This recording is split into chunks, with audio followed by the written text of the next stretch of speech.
Assalamualaikum warahmatullahi wabarakatuh. Bismillahirrahmanirrahim. Alhamdulillahilladzi an'ama alaina bi ni'matil imani wal islam, al-hadi ila subulis salam. Asyhadu an la ilaha illallah al-malikul haqqul mubin, wa asyhadu anna Muhammadan abduhu wa rasuluhu as-sadiqul wa'dil amin. Allahumma shalli wa sallim wa barik ala hazabil karim rasul azim, imamil mursalin wa khatamin nabiyyin sayyidina Muhammad wa ala alihi wa ashabihi ajma'in. Allahumma inna nas'aluka mimma indak wa afiz alaina min fadlik wa anshur alaina min khazain rahmatik wa anzil alaina min barakatika ya arhamar rahimin. Amin. Jamaah Al-Ar yang dirahmati Allah, alhamdulillah dengan izin Allah pada pagi ini dengan rahmat Allah kita bisa kumpul berjamaah di Masjid Al-Ar. Sebelumnya saya mohon maaf karena hari Sabtu dan Ahad yang lalu saya absen sehubungan dengan ada sesuatu yang tidak bisa kami tinggalkan dan kami masih ada di luar kota. Mudah-mudahan tidak mengurangi nilai amal ibadah kita, dan saya selalu mengucapkan terima kasih kepada seluruh jamaah jazakumullah khairan katsira atas kebersamaan kita berlanjut belajar bersama kajian Al-Quran, kajian Sunnah dan lain sebagainya di masjid ini. Mudah-mudahan menjadi simbol kelak di amal akhir kita akan tetap bersama di bawah naungan Nabi Muhammad sallallahu alaihi wasallam, ya, di bawah bendera Rasulullah nanti di akhirat kumpul. Karena kita lakukan semua ini wujud keimanan kita dan kecintaan kita kepada Nabi Muhammad sallallahu alaihi wasallam. Karena itu waktu yang singkat ini kita gunakan sebaik-baiknya. Pertama dengan niat syukur atas berbagai nikmat, terutama nikmat Islam. Lalu syukurannya diisi salah satunya dengan cara zikir pada Allah secara bersama. Kemudian syukur terhadap Islam kita pelihara ajaran Islam dengan cara mengkaji Al-Quran maupun Sunnah, yang insya Allah dengan cara begini nikmat akan selalu bertambah sesuai dengan dijanjikan oleh Allah Subhanahu wa taala. Kita sudah sangat yakin bahwa la in syakartum la azidannakum. Bila kamu mensyukuri nikmat dari Allah, apapun nikmat, terutama nikmat iman Islam, maka nikmat itu akan bertambah lagi. Maka moga-moga keimanan keislaman kita tambah kuat. Karena itu kita gunakan kesempatan zikir dan doa. Mudah-mudahan kita selalu diberikan kesehatan, kekuatan untuk beribadah, dibimbing oleh Allah sampai akhir hayat kita menjadi orang yang husnul khotimah. Allahumma barikli wa fima, Allahumma barikli wa fima ba'dal maut. Dan selanjutnya kita doakan segenap keluarga kita, muslimin muslimat dimanapun berada, mereka diberikan kesehatan dan kekuatan untuk beribadah, akhir hayatnya husnul khotimah. Terutama saudara kita yang sedang mendapat undangan ibadah haji dari seluruh tanah air, khususnya keluarga kita Pak Surya, selama dalam undangan Allah ini diberikan kesehatan, kekuatan, dan bisa melaksanakan ibadah dengan baik, pulang ke tanah air dalam keadaan sehat dengan membawa peringkat haji mabrur. Amin. Untuk semuanya saudara yang insya Allah menurut penanggalan Saudi Arabia ya itu jatuh hari wukufnya hari Jumat, ya, yang menurut sebahagian atau umat Islam menganggap kalau wukuf hari Jumat itu termasuk yang disebut haji akbar. Sebenarnya tiap haji yang ada wukuf di Arafah itu semuanya haji akbar itu.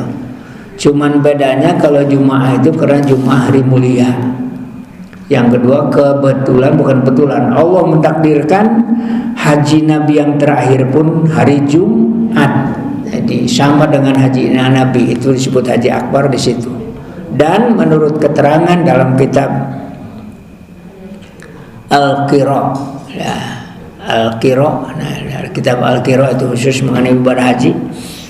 Di situ terangkan keistimewaan wukuf hari Jumat adalah ibadah hajinya nilainya 70 kalian haji.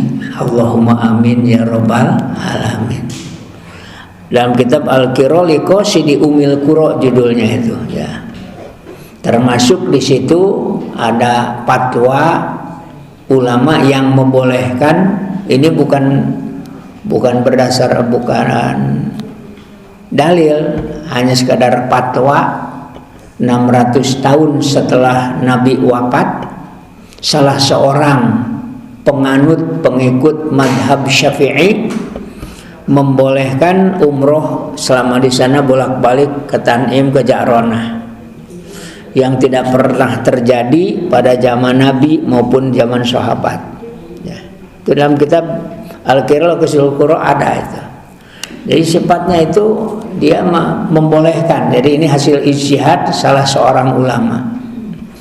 Nah, sekarang bagaimana sikap kita? Nah, sikap kita ini paling aman adalah mengikuti sunnah Rasulullah saja. Sekali ke Mekah, sekali umrohnya yang harus banyak sholat sunatnya, bukan umroh bolak-balik ke Tanim, ke Ja'ronah. Itu harus kita lakukan. Seperti itu, Pak. Saya dalam hal ini tidak pernah melarang orang untuk melakukan itu dan tidak pernah mengajak, tidak pernah mengajak, karena khawatir, karena zaman Nabi, zaman sahabat belum terjadi hal seperti itu masalahnya. Sementara umroh itu adalah ibadah mahdhah yang harus mengikuti apa adanya dari Rasulullah SAW. Baik, kita lanjut saja. Mudah-mudahan semuanya menjadi ibadah yang kita harapkan Allah melipatkan gandakan pahala amal ibadah kita, terutama di bulan Dzulhijjah ini, bulan istimewa ini. Kita sudah memasuki hari ke berapa ini menurut penanggal Indonesia? Hari ke-6, ya. Untuk penanggalan Saudi hari ke-7, ya. Jadi untuk itu mudah-mudahan nilai ibadah kita pagi ini juga dilipat gandakan. Wa'alaikumsalam warahmatullahi wabarakatuh. Nas'alukal ijabah wa syifa min kulli da'i bi barakatil Fatihah. A'udzu billahi minasy syaithanir rajim. Bismillahirrahmanirrahim. Alhamdulillahi rabbil alamin. Ar-Rahmanir Rahim. Maliki yaumiddin. Iyyaka na'budu wa iyyaka nasta'in. Ihdinas siratal mustaqim. Siratal ladzina an'amta 'alaihim ghairil maghdubi 'alaihim waladdallin. Amin. La ilaha illallah wa astaghfirullah li dhanbi walil mu'minina wal mu'minat. La ilaha illallah wa astaghfirullah li dhanbi walil mu'minina wal mu'minat. La ilaha illallah wa astaghfirullah li dhanbi walil mu'minina wal mu'minat adada khalqi wa ridha nafsi wa zinata arsyihi wa midada kalimati.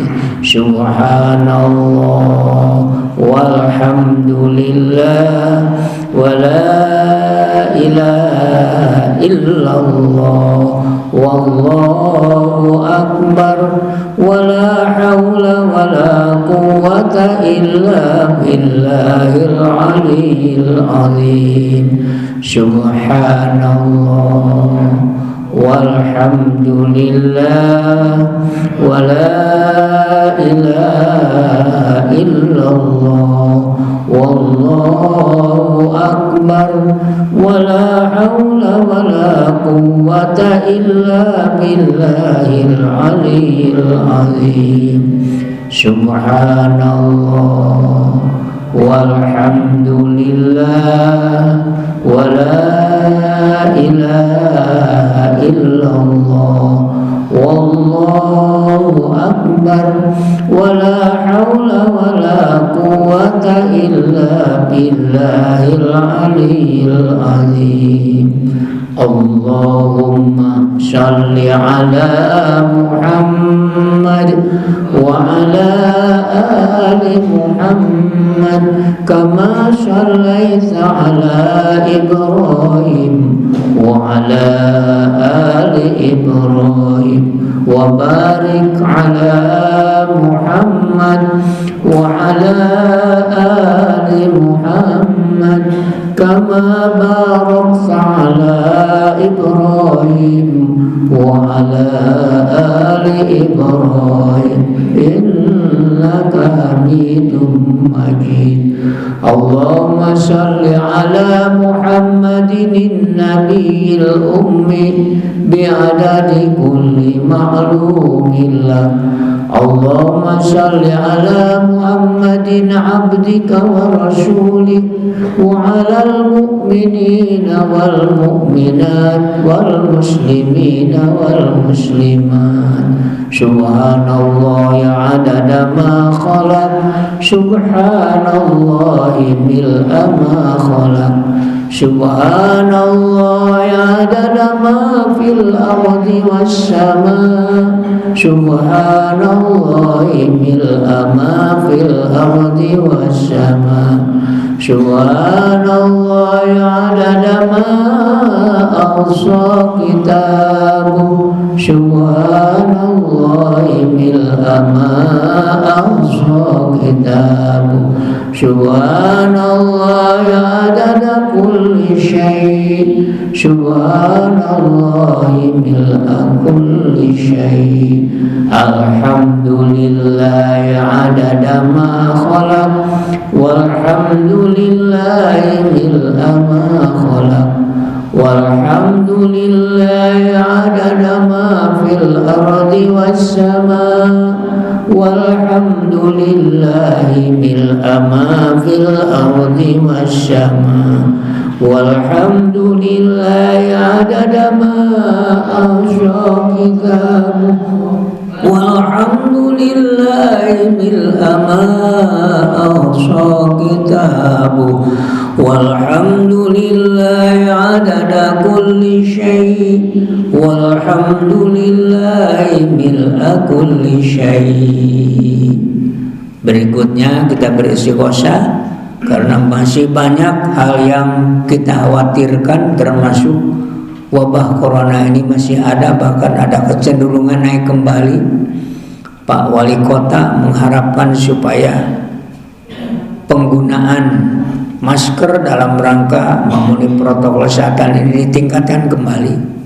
Tapi yang paling ampuh adalah pencegahan berdasarkan pertolongan Allah. Hanya Allah yang bisa menyelamatkan kita. Untuk itulah kita jangan berhenti beristighosa, tambah ibadah kita, tambah yakin kita atas segala kasih sayang Allah. Bismillahi khairil asma, Bismillahi la yadurru ma asmihi adha, Bismillahil kafi, Bismillahil muafi, Bismillahilladzi la yadurru ma'asmi syai'un fil ardi wala fis sama wa huwas samiul alim. Bismillahilladzi la yadurru ma'asmi syai'un fil ardi wala fis sama wa huwas samiul alim. Bismillahilladzi la yadurru ma'asmi syai'un fil ardi wala fis sama wa huwas samiul alim. Bismillah ala nafsi wa dini, Bismillah ala ahli wa mali, Bismillahi ala kulli syai'in a'tanihi Rabbi. Allahu Akbar, Allahu Akbar, Allahu Akbar. A'udzu billahi mimma akhafu wa ahzan. Allahu Rabbi la usyriku bihi syai'a. Azza jaruka wa jalla sana'uka wa taqaddasat asma'uka wa la ilaha ghairu. Allahumma inni a'udzu bika min syarri kulli jabbarin 'anid wa syaitanin marid wa min syarri qada'is su' wa min syarri kulli dabbatin anta akhidhum bi nasiyatiha inna rabbi 'ala siratim mustaqim. Amin. Berikutnya apa yang harus kita lakukan di bulan-bulan mulia seperti Dzulqa'dah, Dzulhijjah, Muharram dan Rajab. Salah satunya anjuran Rasulullah, kata beliau, ihtarimu hadhihi syuhur bi kasrati syiyam wa dzikri khariqil anam wa nadam ala ma fata minal asam tadkhulul jannah bisalam. Yang artinya perbanyak saum sunat lebih daripada bulan yang lain. Secara khusus di bulan Dzulhijjah ini ada hari istimewa. Saudara kita tanggal 9 wukuf di Arafah. Bagi seluruh umat Islam di dunia yang tidak berhaji dianjurkan melakukan saum sunat yang pahalanya berapa? Akan menghapus dosa setahun yang lalu dan setahun yang akan datang. Nah, sekarang jadi masalah adalah karena penanggalan berbeda. Nah, bagaimana saumnya? Kita saum berdasarkan penanggalan yang ditetapkan di negeri kita. Itu saja. Jadi kita saumnya mungkin dari hari Tarwiyah tanggal 8, kemudian tanggal 9 hari Arafah, 2 hari. Yaitu kalau menurut penanggalan kita tanggal 8-nya hari Jumat, kemudian tanggal 9-nya hari Sabtu. Tapi menurut penanggalan Saudi Arabia tanggal 8-nya Kamis, tanggal 9-nya adalah hari Jumat. Dan bagi yang haji sedang wukuf malah tidak dianjurkan saum. Bahkan menurut sebagian ulama menyatakan makruh saumnya bagi yang sedang haji. Cukup besar, cukup tinggi nilai wukuf di Arafah puncak haji. Makanya ada toleransi, tidak perlu saum sunat. Nah, untuk kita saya anjurkan supaya bisa saum mulai hari Kamis saja. Kebetulan Senin Kamis biasa, Jumatnya juga saum lagi, Sabtunya kita saum jadi 3 hari. Mudah-mudahan kita bisa saum berturut-turut. Amin ya rabbal alamin. Kemudian yang kedua adalah khusus di bulan Dzulqa'dah ini ada syariat Idul Adha yang kedudukannya sebenarnya lebih tinggi dari Idul Fitri ini. Kenapa? Takbirnya saja ini untuk Idul Adha mulai tanggal 9 subuh. Jadi kita insya Allah hari Sabtu mudah-mudahan masih bisa ngaji di sini, Pak. Nah, takbir dari subuh itu. Saudara kita wukuf di Arafah, kita di sini takbir. Ya, alhamdulillah kalau Saudi Arabia hari Sabtu itu Idul Kurbannya, hari naharnya, hari penyembelihan. Kemudian takbir ini baru berakhir tanggal 13 Ashar. Nah, itu hebatnya. Cuman gaung di kita berbeda dengan gaung Saudi Arabia. Kalau Saudi Arabia terasa sekali karena ada hajinya. Begitu pula masyarakat menyambut Idul Adha ini antusiasnya lebih daripada Idul Fitri.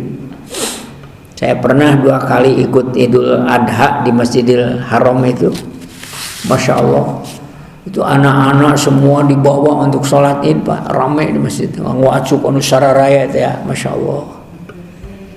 Dan pelaksanaan Idul Adha-nya lebih pagi itu. Setelah sholat subuh itu nggak lama, masih pararoy keneh, masih kene pararoy keneh. Idul Adha itu.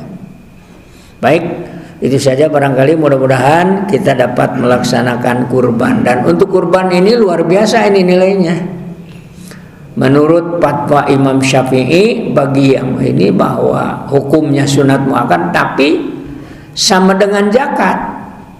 Jangan menganggap kurban itu cukup seumur hidup sekali, enggak. Setiap yang mampu, tiap tahun mampu, tiap tahun kurban.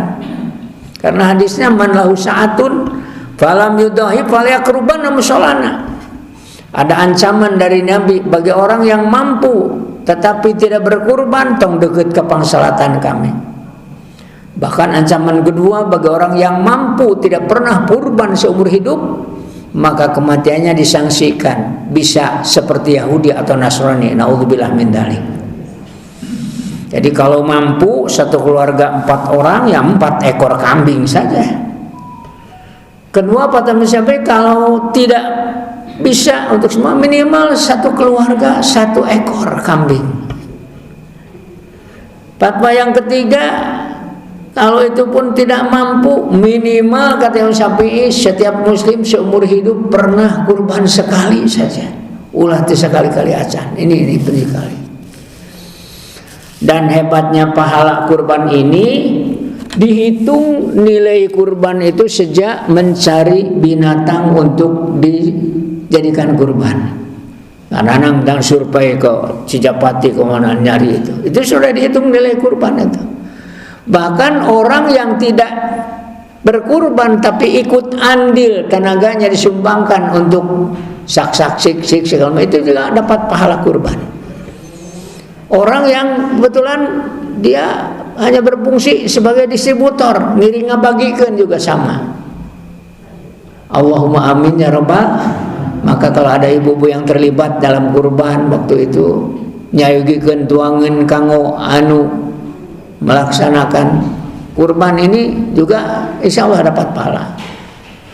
Itulah yang mungkin dapat sampaikan pagi ini. Mudah-mudahan ada manfaat buat semua. Masih berlanjut ya, bahwa bab haji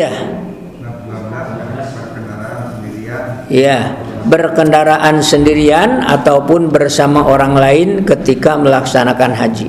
Nah, makanya menurut hadis yang diriwayatkan dari Imam Ali karamallahu wajhah, formulasi ataupun batasan kemampuan haji ini ada 2. Yang dimaksud istita'ah dalam haji itu apa? 1 zadun, yang kedua rohilatun. Artinya ada bekalnya, ada bekal untuk selama perjalanan di sana sampai pulang, dan tersedia kendaraan. Ini sudah begitu. Kalau 2 syarat ini ada, itu mampu kita. Kendaraan ada, tapi bekal nggak ada, berarti belum mampu. Kemudian apalagi? Bekal ada untuk keluarga yang tinggal banyak, bekal kita ongkos juga ada, tapi nggak ada kendaraan dari kita untuk sana, itu juga istita'ahnya kurang. Alhamdulillah untuk kita bangsa Indonesia muslimin syarat ini terpenuhi karena pemerintah memfasilitasi menyiapkan kendaraan sampai nyewa kapal terbang segala macam. Istita'ah. Nah, bagi yang mampu tetapi tidak berangkat haji seumur hidup, itu juga diancam. Apalagi Al-Qur'an wa man kafara fa innal ghaniyun 'anil alamin. Hego rek ingkar kana haji mah. Allah teu butuheun ka alam. Itu sebenarnya sindiran. Hego seling mung haji mah.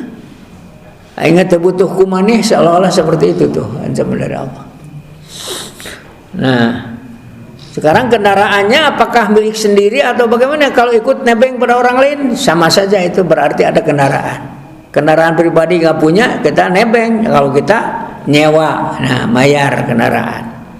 Baik, kita baca hadisnya. Bismillahirrahmanirrahim. An Ibni Abbasin radhiyallahu anhuma anna Usama takana ridfan Nabi sallallahu alaihi wasallam min Arafata ilal Muzdalifah summa ardafal fadla minal Muzdalifati ila Mina fakilahuma qala lam yazalin Nabi sallallahu alaihi wasallam yulabbi hatta Roma jamrotal aqobah. Pak Nanang, mangga.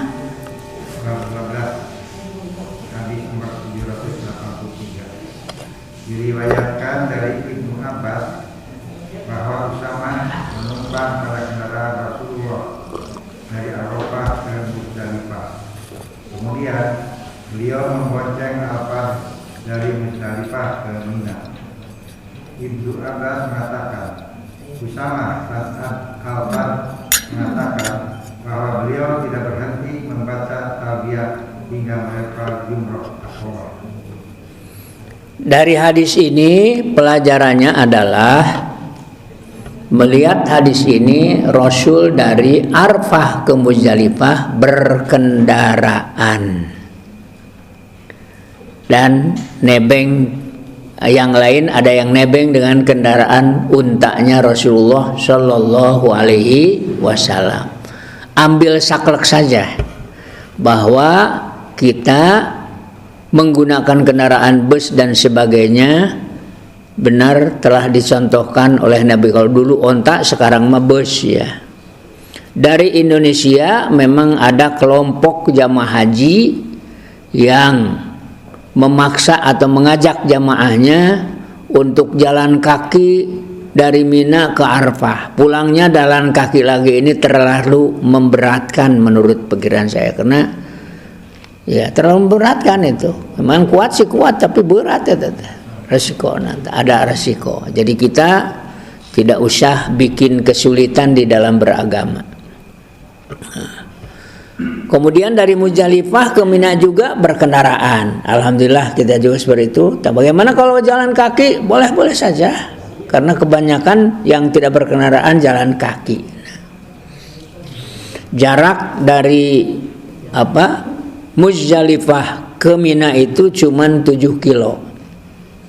Muzdalifah Arfah kurang lebih 15 km. Jadi kalau dijumlah 15 dengan 7 berapa? 22 km antara Arfah dan Mina. Nah, Arfah dan Mina. Kemudian dari Muzdalifah ke Arfah ke Mina, Nabi tidak berhenti membaca talbiyah sampai melontar jumroh. Nah, ini sunnah yang harus kita lakukan. Jadi tatkala kita berangkat dari Muzdalifah ke Mina itu, kita bertalbiyah. Mari kita talbiyah. Labbaik Allahumma labbaik, labbaik la syarika laka labbaik, innal hamda wan ni'mata laka wal mulk la syarika lak. Labbaik Allahumma labbaik, labbaik la syarika laka labbaik, innal hamda wan ni'mata laka wal mulk la syarika lak. Sekali lagi, labbaik Allahumma labbaik, labbaik la syarika laka labbaik, innal hamda wan ni'mata laka wal mulk la syarika lak. Dan talbiyah ini termasuk salah satu doa yang dianjurkan. Cara membacanya dikeraskan bagi laki-laki. Hiji-hijina doa nu dianjurkan kedah tarik teh talbiyah, Pak. Sapeurana we tah, kecuali bagi ibu-ibu. Nah, dalam pelaksanaan di lapangan biasanya rombongan jemaah Indonesia ada yang selalu dipandu talbiyahnya bergantian. Labbaik Allahumma labbaik, tuturkeun itu juga nggak apa-apa. Alhamdulillah Pak, menurut pengalaman saya dengan dzikir talbiyah seperti ini menjadi semangat. Allah memberikan kekuatan dengan takbir yang keras segala macam, sehingga tidak terasa capeknya jalan kaki yang lebih 3 km itu dari tempat tenda kita di Mina. Terus itu. Nah, untuk hari berikutnya apa yang takbir.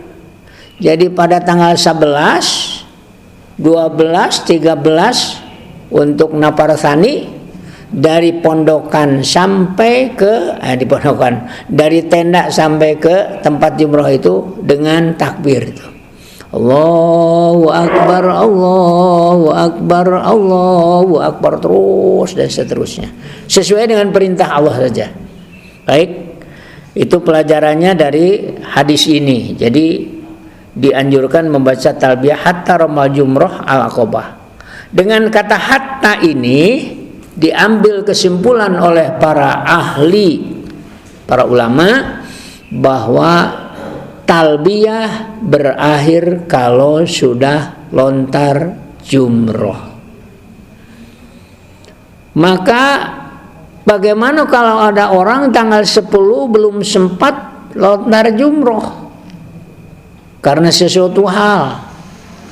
Nah, bagi dia walaupun sudah tanggal 11 tetap aja untuk melontar jumroh sebaiknya dalam perjalanan dia membaca talbiyah saja. Nah, ini penting juga diketahui ini, karena tidak mustahil kita tidak bisa lontar jumroh Aqabah tanggal 10. Teu aya nu wakilan daek ngalontar ku nyalira. Maka sunahnya ucapan kita selama kita belum melontar jumroh Aqabah tanggal 10 adalah talbiyah. Paham? Nah, begitu. Karena ini ada hadis seperti ini. Baca seperti itu. Talbiyah saja untuk kita. Baik. Karena hari berikutnya tidak usah talbiyah, yaitu dengan takbir. Berikutnya kain yang dikenakan oleh orang yang ihram. Nah, An Ibni Abbasin radhiyallahu anhuma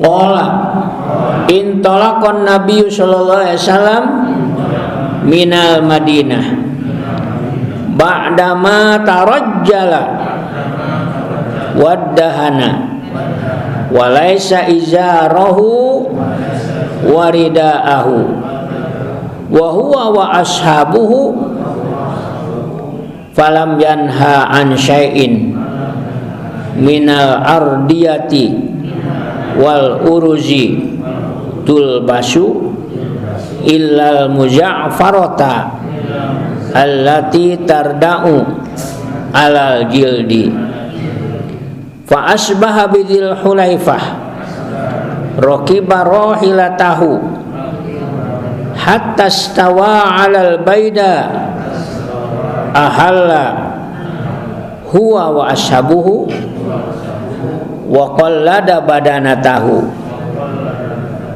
wa dzalika li khamsin bakina min dzil hulaifah min dzil qa'dah qadima makata li arba'a layalin khulawna min dzil hijjah fatafa bil baiti wasa'a bainas safa wal marwah walam yahilla min ajli budnihi li'annahu qalladaha thumma nazala bi'ala Makkah indal hujun wa huwa muhillun bil haji walam yaqrabil ka'bata ba'da tawafihi biha hatta raja'a min arafata wa amara ashabahu ayutawafu bil baiti wa bainas safa wal marwah thumma yuqassiruna min ru'usihim thumma yuhilluna wa dzalika liman lam yakun ma'ahu badana qalladaha wa man kanat lahu ma'ahu imra'atuhu fahiya lahu halalun wat thayyibu wasyabu.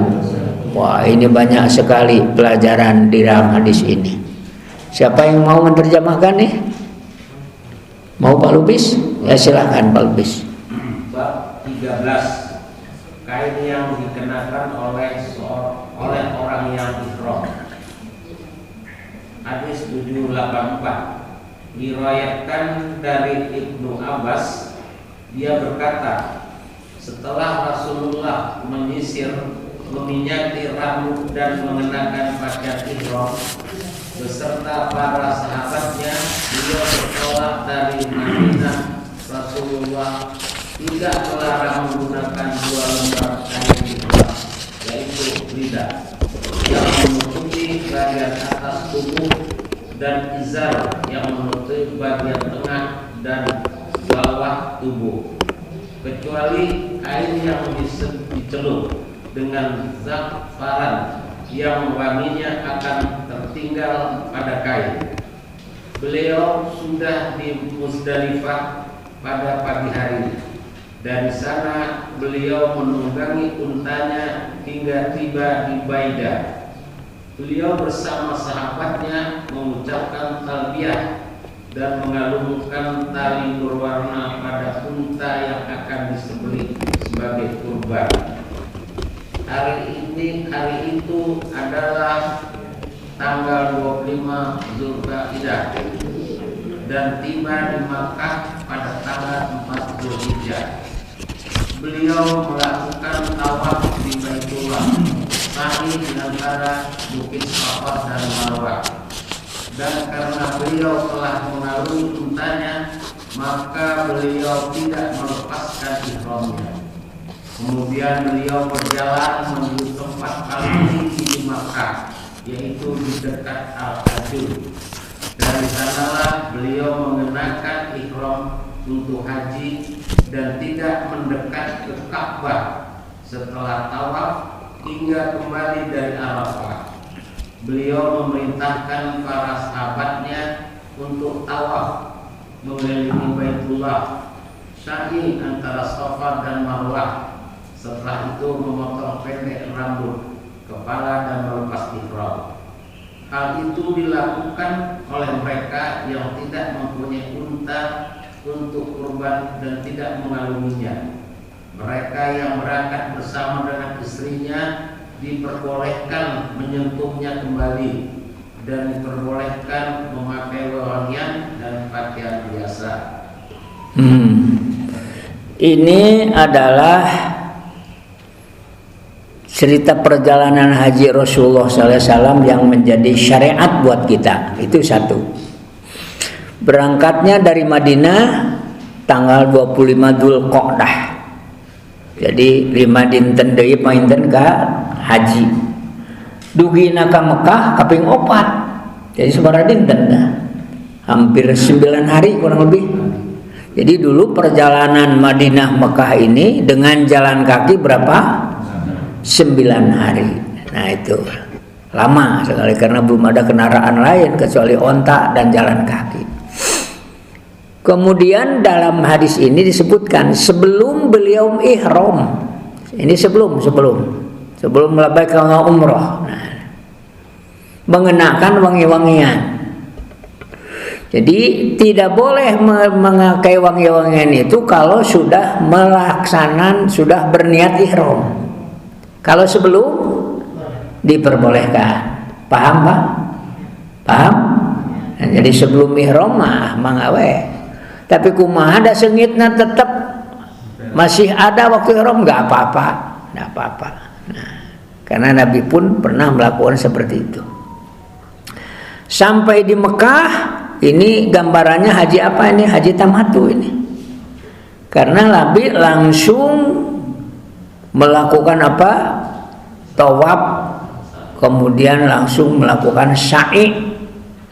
Sesudah itu beliau bertahallul, artinya memotong rambut pendek. Jadi untuk umroh itu boleh kita tahallulnya dengan sekadar memotong sebahagian rambut.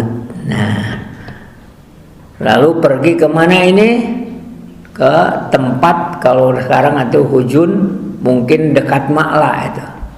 Dan Nabi tidak melakukan lagi mendekati Masjidil Haram untuk melakukan tawaf. Ini jelas bahwa Nabi tidak melakukan umroh sunat bolak-balik kemana itu, betul kan? Ini kuat ini. Jadi yang aman itu orang yang tidak melakukan bolak-balik. Nabi pun tidak melakukan itu. Karena kalau sunnah mungkin Nabi melakukannya, karena kalau lakukan ya berat itu. Jadi ini adalah satu hal yang perlu dipikirkan, karena sering terjadi jamaah Indonesia ini sangat bernafsu umroh sunat dengan keterangan 7 kali umroh sama dengan 1 kali haji. Itu yang dipakai dalilnya itu. Ternyata menimbulkan masalah. Masalahnya apa? Kondisi badannya semakin menurun sehingga pada saat puncak haji ya sakit. Nah, sekarang juga diimbau itu banyak jamaah haji sampai telat makan gara-gara ini. Nah, bagaimana sikap kita? Ingat, ad-din yusrun, agama itu mudah, tidak usah dipersulit. Dan tidak boleh gulu dalam beragama. Artinya gulu apa? Melebihi apa yang telah dicontohkan oleh Rasulullah SAW. Karena ibadah ini harus menjadi contoh. Nah, ini. Kemudian karena ini sudah tahallul, maka Nabi memulai lagi ihram untuk hajinya dari situ. Nah, makanya bagi yang tamattu sampai sekarang, niat ihram untuk hajinya adalah dari tempat pondokan masing-masing di Mekah yang haji tamattu. Nah, antara ibadah haji, uhram haji dengan umrohnya ada tenggang waktu. Dia boleh memakai pakaian biasa, bahkan diperbolehkan kalau pasangan suami istri bareng berangkat haji, pada saat tenggang waktu sebelum ihram haji diperbolehkan hubungan sebadan. Paham? Paham? Nah, jadi pada waktu kita sedang bebas, sudah tahallul dari umroh karena haji tamattu. Nah, sebelum kita niat ihram untuk haji, itu hari bebas berpakaian, bebas pula bagi suami istri untuk melakukan hubungan sebadan. Karena yang terlarang itu dalam keadaan ihram. Dan kalau melakukan hubungan sebadan dalam keadaan ihram, ini resikonya besar sekali. Pertama, ibadah hajinya cacat, artinya bisa tidak sah hajinya, karena pelanggaran berat itu. Kemudian damnya saja harus menyembelih seekor unta, bukan kambing, kudu mencit unta. Matak mudah-mudahan insya Allah kita selama ihram haji, selama kita wukuf di Arafah, sampai kapan itu larangan berlaku? Ya sampai kita tahallul setelah melontar jumroh. Setelah melontar jumroh kita bebas, sudah bebas boleh berpakaian biasa untuk bapak-bapak. Begitu pula diperbolehkan kalau ada yang berpasangan suami istri untuk melakukan hubungan sebadan, walaupun masih dalam status dalam proses manasik haji yang belum selesai, karena tanggal 11, 12, 13 wajib melontar jumroh, betul kan? Karena sudah tahallul, itu tahallul. Nah, sudah tahallul,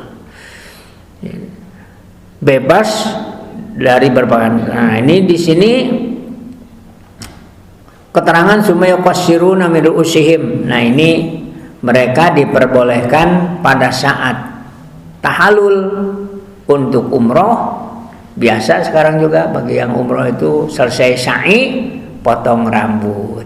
Ya, potong rambutnya sebahagian saja. Di sini sebutkan yuqashiruna min ru'usihim, dari sebagian rambut yang ada di kepala, sebagian. Kemudian untuk tahallul yang sa'i, sa'i haji nanti kita juga kan nanti tahallul untuk haji.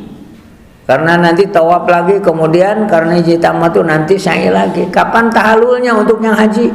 Tahallulnya diperbolehkan dilakukan setelah melontar jumroh Aqabah. Tapi boleh juga orang yang haji itu setelah wukuf di Arafah langsung berjalan langsung ke Mekah, tawaf dulu sebelum melontar jumroh. Langsung boleh itu. Kapan tahallulnya? Begitu selesai tawaf dia boleh potong rambut itu. Potong rambut, ganti pakaian. Nanti melontar jumrohnya belakangan, tidak apa-apa itu. Semuanya menjadi yang disyariatkan, diperbolehkan oleh Rasulullah SAW. Dan setelah tahallul seperti itu diperbolehkan memakai wangi-wangian, bagi bapak-bapak pakaian biasa, dan boleh juga hubungan sebadan. Ini dari hadis ini. Cukup? Ada pertanyaan? Tidak ada. Nah, sekarang talbiyah. An Abdullah bin Umar radhiyallahu anhuma anna talbiyata Rasulullah sallallahu alaihi wasallam labbaik Allahumma labbaik labbaik la syarika laka labbaik innal hamda wan ni'mata laka wal mulk la syarika lak. Kesepuhan yang menerjemahkan. Bab 14 Talbiyah. Hadis 785 diriwayatkan dari Abdullah bin Umar bahwa lafaz talbiyah Rasulullah SAW adalah labbaik Allahumma labbaik labbaik la syarika labbaik innal hamda wa ni'mata laka wal la syarika. Aku memenuhi panggilanmu ya Allah, aku memenuhi panggilanmu dan aku taat pada perintahmu, tidak ada sekutu bagimu. Aku memenuhi panggilanmu, segala puji dan anugerah adalah milikmu, seluruh kekuasaan adalah milikmu, dan tidak ada sekutu bagimu. Secara harfiah lafaz ini sudah kita mampu mengucapkannya, tetapi penghayatannya ini belum tentu semua orang baca talbiyah benar-benar paham apa arti talbiyah itu. Kalau kita mau mendalami ini, maka intinya adalah untuk meluruskan niat, adalah semata-mata karena Allah, bukan tidak punya motivasi lain. Ikhlas itu. Jadi kenapa mesti diulang-ulang? Karena kadang-kadang ada pikiran lain, Pak. Nah ini. Dan talbiyah ini tidak terbatas jumlahnya berapa kali, enggak. Harus ucapan sebanyak mungkin selama kita belum tawaf kalau umroh. Yani kalau untuk yang umroh berakhir talbiyah itu kalau sudah tawaf. Jadi sampai Masjidil Haram mau tawaf, kita masih bertalbiyah terus. Ini untuk yang begitu pula kalau kita kebetulan ini adalah tawaf ifadah namanya. Untuk haji itu namanya tawaf apa?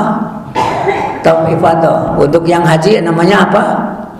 Tawaf ifadah, yaitu tawaf setelah wukuf dari Arafah. Kemudian setelah lontar jumroh atau langsung setelah wukuf di Arafah langsung tawaf. Ini untuk tawaf haji ini. Begitu pula sudah tawaf langsung sa'i untuk haji. Jadi umroh ada tawaf dan sa'i, begitu pula haji ada tawaf dan sa'i. Pegang itu, saya ulangi. Tiap umroh mesti kita tawaf dan sa'i baru tahallul.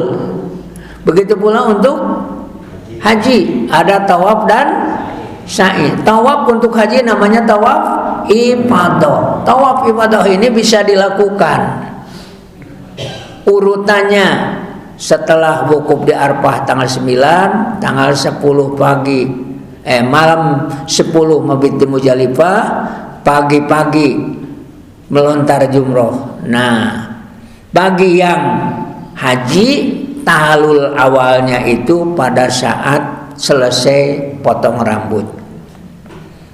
Kemudian setelah itu boleh pakai wangi-wangian, boleh pakai baju yang bagus untuk tawaf ifadah. Sekarang mungkin saja orang itu kesempatannya bukan melontar jumroh dulu, dari Muzdalifah langsung ke Mekah untuk tawaf. Dan ini banyak dilakukan oleh jamaah haji plus biasanya. Karena pagi-pagi benar di Mekah untuk tawafnya itu lowong abdi getos aya 3 kalina panginten berkesempatan tawaf ifadah, bahkan pernah tawaf ifadah dulu tahun 2000 ya, tahun 2000 itu ifadah dulu sebelum mentar jumroh, karena waktu itu belum ada tarodudi seperti sekarang, masih bebas kita nyewa kendaraan, supir nakal di Muzdalifah macet, belok aja jalan ke Mekah. Karena sudah ke Mekah, saya minta udah aja turun di sini, kami akan tawaf dulu. Nah, tawaf ifadah tengah wengi jam 1 Pak, alhamdulillah lowong Pak, seurutnya sangat Fajar Aswad jamaah hari itu. Nah, jadi tawaf ifadah dulu, dan tahalulnya kapan ya begitu, selesai tawaf udah boleh potong rambut, tapi waktu itu kami langsung tawaf, langsung sa'i, baru setelah sa'i kita potong rambut, ganti pakaian ke pondok dulu. Kalau ntar jumroh tanggal 10 sore sudah berpakaian biasa. Nah, itu. Boleh itu seperti itu. Baik, ibu-ibu dan bapak yang dirahmati Allah, menurut keterangan tatkala kita membaca talbiyah itu, seluruh benda yang kita lewati menjadi saksi. Bahkan ucapan talbiyah kita direkam oleh batu kerikil, batu-batuan kerikil yang nanti akan menjadi saksi di amal akhir. Maka dianjurkan bagi jamaah yang mengambil haji tamattu, pada saat berangkat dari pondokan ke Arfah jangan pernah berhenti untuk bertalbiyah, karena sepanjang perjalanan itu talbiyah kita disambut oleh malaikat. Tatkala menyebut labbaik Allahumma labbaik, bagi Allah menyuruh supaya malaikat menyambutnya tentu dengan doa, memohonkan supaya kita hajinya diterima oleh Allah dan mendapat maghfirah dengan pahala yang berlipat ganda. Itu saja kajian pagi ini, sudah jam 6:10. Terima kasih atas perhatiannya. Tidak ada pertanyaan, kalau ada juga saya tunggu. Kalau tidak ada kita tutup dengan subhanakallahumma rabbana wa bihamdika asyhadu an la ilaha illa anta astaghfiruka wa atubu ilaik walhamdulillahi rabbil alamin. Assalamualaikum warahmatullahi wabarakatuh. Insya Allah saya dapat jadwal khutbah hari Jumat yang akan datang, juga hari Sabtu mudah-mudahan kita masih ada umur untuk tetap melakukan pengajian sambil saum. Mungkin tunggu kita tanggal 9 ya, kita ikut penanggalan Indonesia saja, karena ini bukan hanya kita, ASEAN seluruhnya juga sama dengan Indonesia. Bahkan saya semalam kontak dengan anak saya yang di Jepang, juga sama, hari Idul Adha-nya hari Ahad katanya, karena penanggalan di sini. Saudi beda, karena Saudi Arabia lebih kulon. Jadi pada saat bulan di sini belum muncul, di sana mungkin sudah nampak gitu. Terima kasih. Assalamualaikum warahmatullahi wabarakatuh.